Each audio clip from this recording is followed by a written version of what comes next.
या फिर का लड़का आया था। हरे कृष्ण। बोले वृंदावन बिहारी लाल की जय। जय सब संतन की जय। जय जय श्री जय श्री राधे। राधे। जय जय श्री राधे श्याम। कोई बताएगा ये हाथ क्यों उठाया जाता है? अपना समर्पण समर्पित हो गए उन पर। समर्पण करना, हाँ, भगवान के ऊपर छोड़ देना सब कुछ। जैसे सामने रिवॉल्वर लेके कोई खड़ा होता है, कहता है हैंड्स अप, हाथ उठा पूरे आपको अपने आप को समर्पण कर दो। तो जो हाथ ना उठाए समझो वो समर्पित नहीं है। हरे कृष्ण कृष्णा कृष्ण कृष्णा कृष्ण हरे हरे हरे राम हरे राम हरे हरे राम राम राम राम राम राम हरे हरे हरे हरे। बोलिए। हरे कृष्ण कृष्ण कृष्ण हरे हरे हरे राम राम राम राम राम हरे हरे।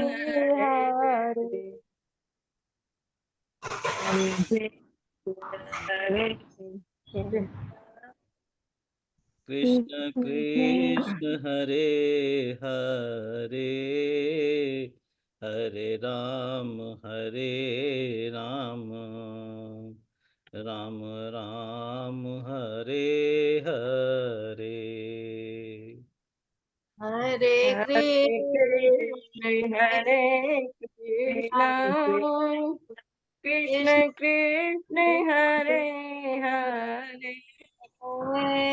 हरे राम राम राम राम हरे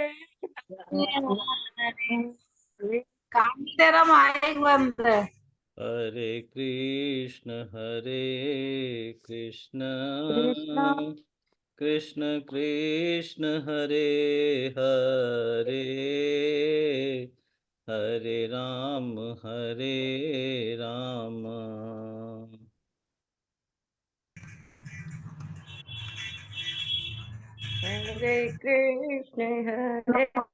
कृष्ण कृष्ण कृष्ण हरे हरे हरे राम राम राम हरे हरे। माइक बंद है आपका दीपक। माइक बंद है जी, माइक बंद है जी आपका। बंद है। बोले श्री वृंदावन बिहारी लाल लाल की जय। सब जय संतन की जय। आचार्य सब श्री भक्तन चैतन्य की जय। आचार्य श्री चैतन्य महाराज की महाराज जय। की जय। जय जय श्री श्री राधे। राधे जय जय श्री श्री राधे राधे श्याम। श्याम। कोटि कोटि वंदन प्रभु जी। बहुत बहुत जय श्री अभिनंदन। बहुत राधे बहुत जी। सत नमन प्रभु जी। कृष्ण। हरे कृष्ण। ओम गुरुभ्यो नमः। गुरुर्ब्रह्मा गुरुर्विष्णु गुरुदेवो महेश्वरः गुरुः साक्षात् परं ब्रह्म तस्मै श्री गुरवे नमः। तस्मै श्री गुरवे नमः। शिवाय गुरवे नादविन्दुकलात्मने निरञ्जनपदं याति नित्यं यस्य परायणः गोपाभिरामं रणरङ्गधीरं राजीवनेत्रं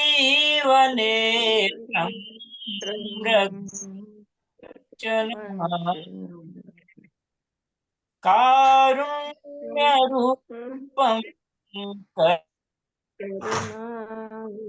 करन्तं श्रीरामचन्द्रं प्रपद्ये श्रीरामचन्द्रं शरणं प्रपद्ये। हे कृष्ण करुणा सिंधु दीनबंधो जगत्पते गोपेश गोपिका कांत राधा कांत नमोस्तुते। तप्त कांचन गौरांगी राधे वृंदावनेश्वरी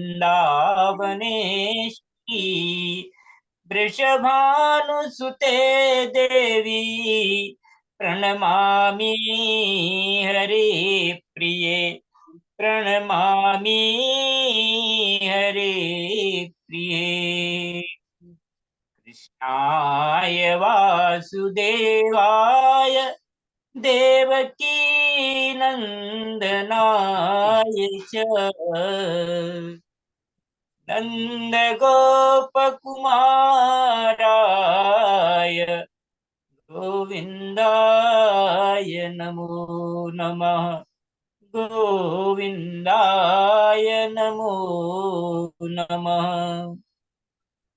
अतुलितबलधामं हेमशैलाभदेहम्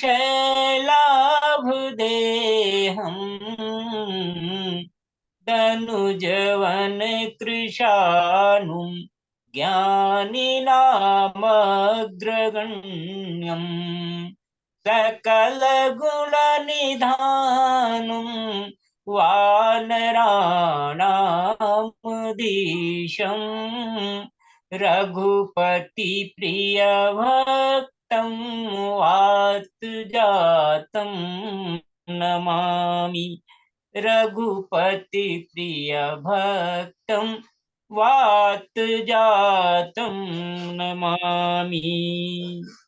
हरि ओम। भगवान श्री कृष्ण का रूप ध्यान करेंगे जी।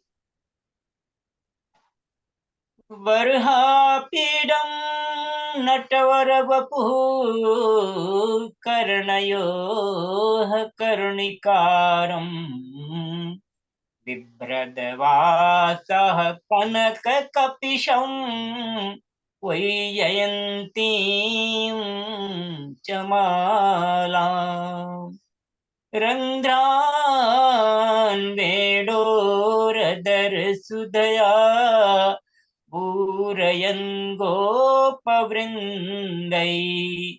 वृन्दारण्यं स्वपदरमणम् प्राविशत गीतकीर्तिः वृन्दारण्यं स्वपदरमणं प्राविशत गीतकीर्तिः।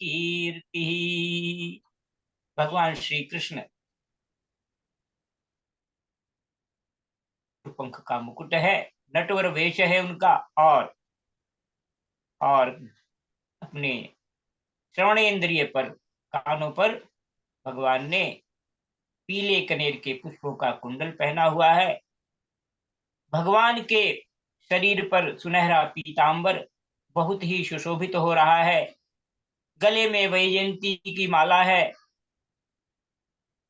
प्रभु के अधरों से बरस रहे अमृत से वंशी के पूरी बज रहा है। ग्वाल बाल प्रभु का यश गान कर रहे हैं।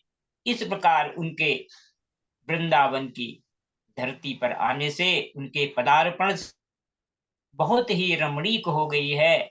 वह भूमि बहुत ही सुंदर भव्य दिव्य हो गई है। बोलिए श्री कृष्ण भगवान की जय। वृंदावन विहारी लाल की जय। हरिओम हरिओम। महामुनि वेदव्यास जी को हम नमन करते हैं और परम भागवत सुखदेव जी महाराज को भी हम बहुत बहुत नमन करते हैं। श्रीमद् भागवत पुराण का भी बहुत बहुत हम हृदय से अभिनंदन करते हैं। और अब दशम स्कंध की सबके सप्तदश अध्याय का में प्रवेश करेंगे जी। सप्तदश, देखिए जब हम कहते हैं सप्तदश तो सप्तदश अध्याय कहेंगे, और अगर हम सप्तदशो कहते हैं तो बीच में एक वो एस के जैसा बन जाता है, वो आता है सप्तदशो अध्याय। संस्कृत में बोलेंगे तो दशो अध्याय बोलेंगे, और हिंदी में कहेंगे तो हम कहेंगे सप्तदश अध्याय, 17वां अध्याय हिंदी में। तो इस प्रकार से हमको समझना चाहिए। कालिय के काली दह में आने की कथा तथा भगवान का ब्रजवासियों को दावानल से बचाना। कालिय जो है, कालिय के काली दह में आया, ये कथा तो हम श्रवण करेंगे। लेकिन कालिय जो है ये, और इसकी जो 7 पत्नियां हैं, इसके बारे में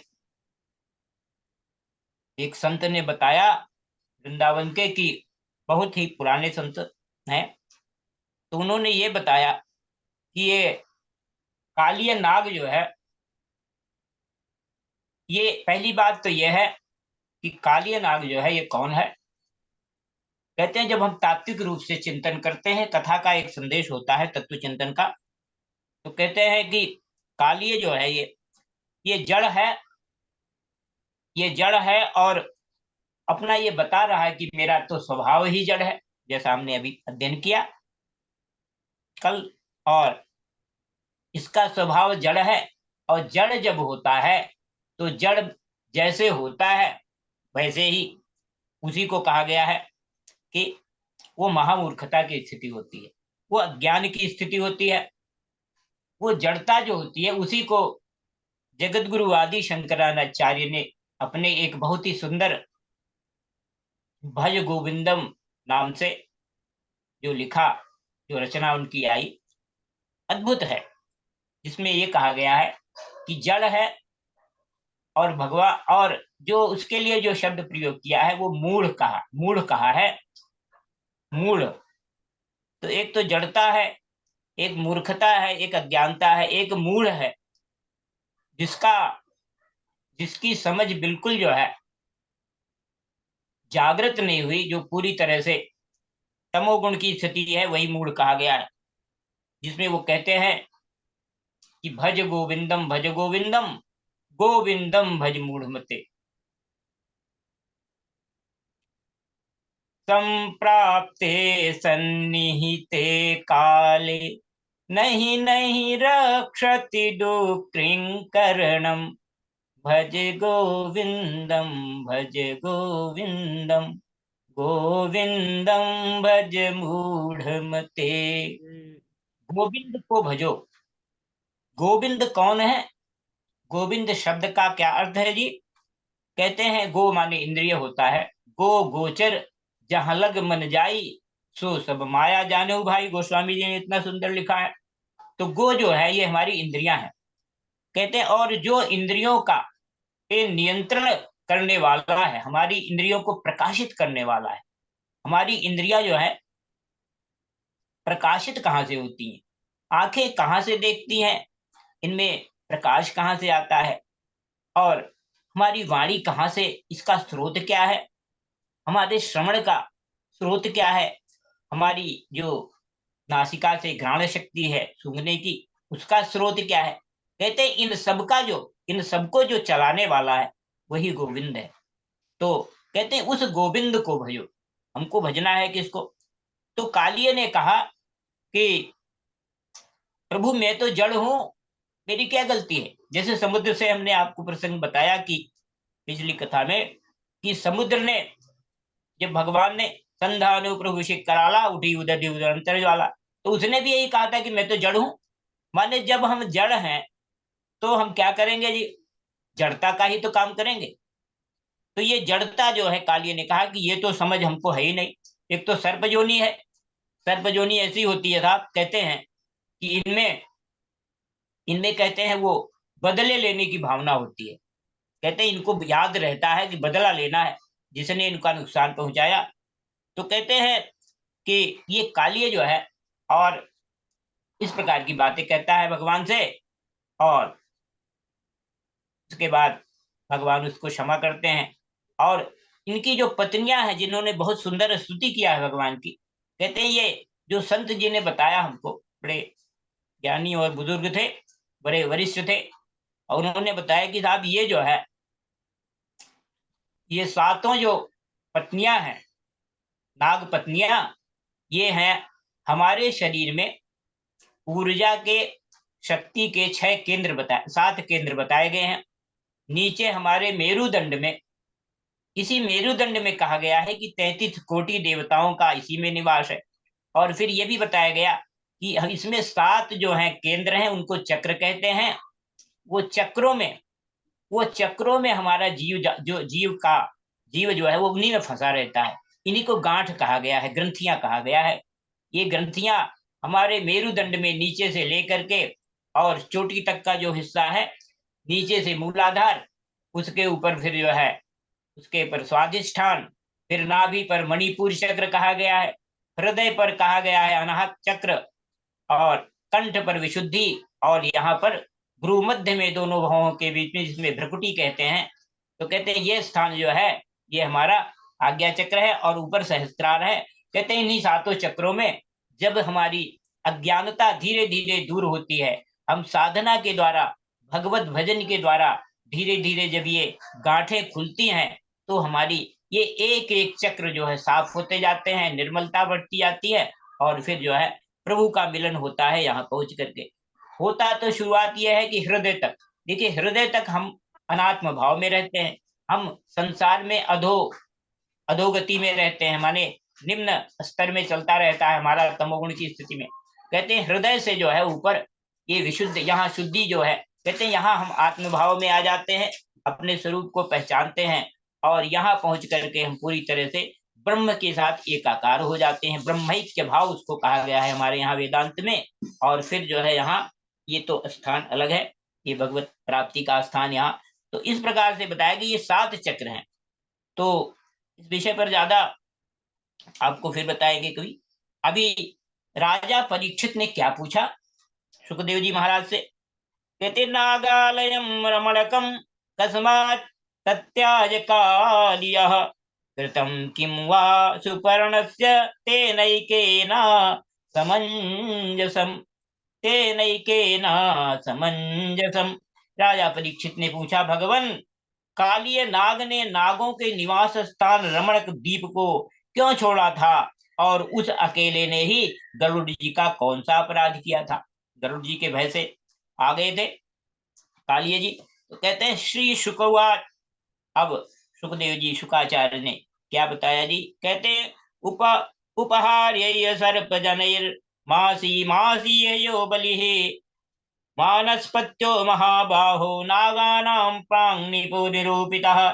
श्री शुक जी ने कहा, हे परीक्षित, पूर्व काल में गरुड़ जी को उपहार स्वरूप प्राप्त होने वाले सर्पों ने यह नियम कर लिया था कि प्रत्येक मास में निर्दिष्ट वृक्ष के नीचे गरुड़ को एक सर्प की भेंट दी जाए, और इस प्रकार से स्वम संभागम प्रलक्षन्ति नागा पर्वाणि पर्वणि पर्वणि पर्वणि गोपी थाया मनः सर्वे सुपर्णाय महात्मने। और इस नियम के अनुसार प्रत्येक अमावस्या को सारे सर्प अपनी रक्षा के लिए महात्मा गरुड़ जी को अपना अपना भाग देते रहते, और कहते हैं कि उन सर्पों में कद्रु का पुत्र कालिय नाग अपने विष और बल के घमंड से मतवाला हो रहा था। उसने गरुड़ का तिरस्कार करके स्वयं तो बलि देना दूर रहा, दूसरे सांप को गरुड़ को बलि देते उसे भी खा लेता। और कहते हैं, हे परीक्षित, वह सुनकर भगवान के प्यारे पार्षद शक्तिशाली गरुड़ को बड़ा क्रोध आया, इसीलिए उन्होंने कालिय नाग को मार डालने के विचार से बड़े वेग से उस पर आक्रमण किया। विषधर कालिय नाग ने जब देखा कि गरुड़ बड़े वेग से मुझ पर आक्रमण करने जा रहे हैं, तब वह अपने 101 फण फैलाकर डसने के लिए उन पर टूट पड़ा। उसके पास शस्त्र थे केवल दांत, इसीलिए उसने दांतों से गरुड़ को डस लिया। उस समय वह अपनी भयावनी जीभें लपलपा रहा था। उसकी सांस लंबी चल रही थी और आंखें बड़ी डरावनी जान पड़ती थी। इस प्रकार से भयंकर रूप था उसका। और कहते हैं ताक्ष नंदन गरुड़ जी जो हैं वो विष्णु भगवान के वाहन हैं और उनका वेग तथा पराक्रम भी अतुलनीय, जिसकी तुलना नहीं की जा सकती है। और कहते हैं कि काली नाग की यह ढिठाई देखकर उनका क्रोध और भी बढ़ गया था तथा उन्होंने उसे अपने शरीर से झपट कर फेंक दिया और एवं अपने सुनहले बाएं पंख से काली नाग पर बड़े जोर से प्रहार किया गरुड़ जी ने। और फिर कहते हैं उनके पंख की चोट से काली नाग घायल हो गया। वह घबरा कर वहां से भगा और जमुना जी के इस कुंड में चलाया। जमुना जी का यह कुंड गरुड़ के लिए अगम्य था। यहाँ पर उनके लिए पहुंचना ये संभव नहीं था, अगम्य था। और कहते हैं कि साथ ही वे इतना गहरा था कि उसमें दूसरे लोग भी नहीं जा सकते थे। और इस प्रकार से सुपर्ण पक्षाभिता कालियो अतीव विह्वला कृतं विवेश कालिन्द्यास् गम्यं दुरासदं तर्तैकदा चलचरं गरुडो भक्ष्यमीप्सितं निवारिता सौवर्णा रसय्य क्षुदितो हरत। इसी स्थान पर एक दिन क्षुधातुर माने भूख से व्याकुल, तो कहते गरुड़ ने तपस्वी सौभरी के मना करने पर भी अपने अभीष्ट भक्ष्य मत्स्य को बलपूर्वक पकड़कर खा लिया। अपने मुखिया मत्स्यराज के सारे मारे जाने के कारण मछलियों को बड़ा कष्ट हुआ। वे अत्यंत दीन और व्याकुल हो गईं। उनकी यह दशा देखकर महर्षि सौभरी को बड़ी दया आई। उन्होंने उस कुंड में रहने वाले सब जीवों की भलाई के लिए गरुड़ को यह शाप दे दिया था। तो यह जगह कालिये के लिए सुरक्षित हो गई थी। अत्र प्रविश्य गरुड़ो यदि मत्स्यान सखादति सद्यः प्राणैर्वियुज्येत सत्यमेतद्ब्रवीम्यहम्। सद्यः प्राणैर्वियुज्येत, शीघ्र ही प्राण त्याग देगा अगर खा लिया। सत्यमेतद्ब्रवीम्यहम्, ऐसा सौभरी ऋषि ने शाप दे दिया। और कहा यदि गरुड़ फिर कभी इस कुंड में घुसकर मछलियों को खाएंगे तो उसी क्षण प्राणों से हाथ धो लेंगे। और मैं ये सत्य कहता हूं। इस प्रकार का जो है शाप सौभरी ऋषि ने दे दिया। तो तम कालिया परम वेदनान्या कश्चन लेर्यः अवांसीद गरुडादा भीतः कृष्णेन च विवासितः कृष्णं हृदाद विनिष्क्रांतं दिव्य श्रद्धांद गंधवाससं महामणिगणाकीर्णां जाम्बूनद परिष्कृतम। कहते हैं हे परीक्षित, शुकाचार्य जी महाराज परीक्षित जी को कह रहे हैं, हे परीक्षित, महर्षि सौभरी के इस शाप की बात काली नाग के सिवा और कोई सांप नहीं जानता था। इसलिए वह गरुड़ के भय से वहां रहने लगा था। और अब भगवान श्री कृष्ण ने उसे निर्भय करके वहां से रमणक द्वीप में भेज दिया। बोलिए श्री कृष्ण भगवान की जय। और इस प्रकार से हे परीक्षित, इधर भगवान श्री कृष्ण दिव्य माला, गंध, वस्त्र, महातुल्य मणि और सुवर्ण में आभूषणों से विभूषित हो उस कुंड से भगवान बाहर निकल रहे हैं जी। उनको देखकर सबके सब ब्रजवासी इस प्रकार उठ खड़े हुए जैसे प्राणों को पाकर इंद्रियां सचेत हो जाती।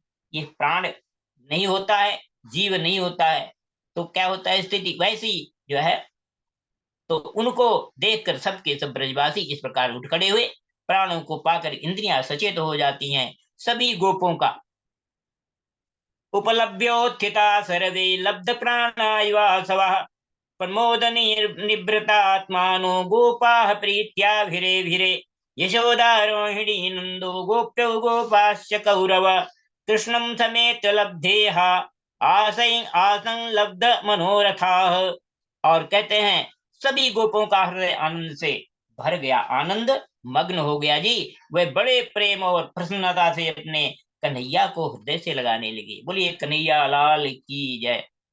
और इस प्रकार से और सुखदेव जी महाराज बताते हैं कि हे परीक्षित, यशोदा रानी, रोहिणी जी नंद बाबा गोपी और गोप सभी श्री कृष्ण को पा करके सचेत हो गए। सचेत हो गए माने जो अचेत थे, व्याकुल की अवस्था में और ऐसे स्थिति जिनकी जो है चेतना शून्य महसूस कर रहे थे, कहते हैं वो चेतनशील हो, चैतन्य हो गए और कहते हैं कि हे परीक्षित, इस प्रकार से सभी श्री कृष्ण को पा करके सचेत हो गए, उनका मनोरथ सफल हो गया। बलराम जी तो भगवान का प्रभाव जानते ही थे, वे तो श्री कृष्ण को हृदय से लगाकर हंसने लगे और पर्वत वृक्ष गाय बैल बछड़े सबके सब आनंद मग्न हो गए। और गोपों के कुल गुरु ब्राह्मणों ने अपनी पत्नियों के साथ नंद बाबा के पास आकर कहा, नंद जी, तुम्हारे बालक को कालिया नाग ने पकड़ लिया था, सो छूट कर आ गया। यह बड़े सौभाग्य की बात है। और श्री कृष्ण मृत्यु के मुख से लौट आने के उपलक्ष्य में तुम ब्राह्मणों को दान करो। और कहते हैं शुक्राचार्य जी महाराज की, हे परीक्षित, ब्राह्मणों की बात सुनकर नंद बाबा को बड़ी प्रसन्नता हुई। उन्होंने बहुत सा सोना और बहुत सी गौएं ब्राह्मणों को दान कर दी। और कहते परम सौभाग्यवती देवी यशोदा ने भी काल के गाल से बचे हुए अपने लाल को गोद में लेकर हृदय से चिपका लिया। और इस प्रकार से उनकी आंखों से आनंद के अश्रुओं की बूंदें बार बार टपक पड़ती थी। तम रात्रिम तत्र राजेन्द्र क्षुत्रिभ्यां श्रमकर्षिताः ऊषुर्भ्रजौ कसो गावः कालिन्द्या उपकूलतः। कहते हैं हे राजेंद्र, सुखदेव जी महाराज परीक्षित जी को राजेंद्र कह रहे हैं कि राजाओं में जो इंद्र के समान है, ऐसे परीक्षित जी, ब्रजवासी और गवियां सब बहुत ही थक गए थे, ऊपर से भूख प्यास भी लग रही थी, इसलिए उस रात वे ब्रज में नहीं गए, वहीं जमुना के तट पर सो रहे। और गर्मी के दिन थे, उधर का वन सूख गया था, आधी रात के समय उसमें आग लग गई।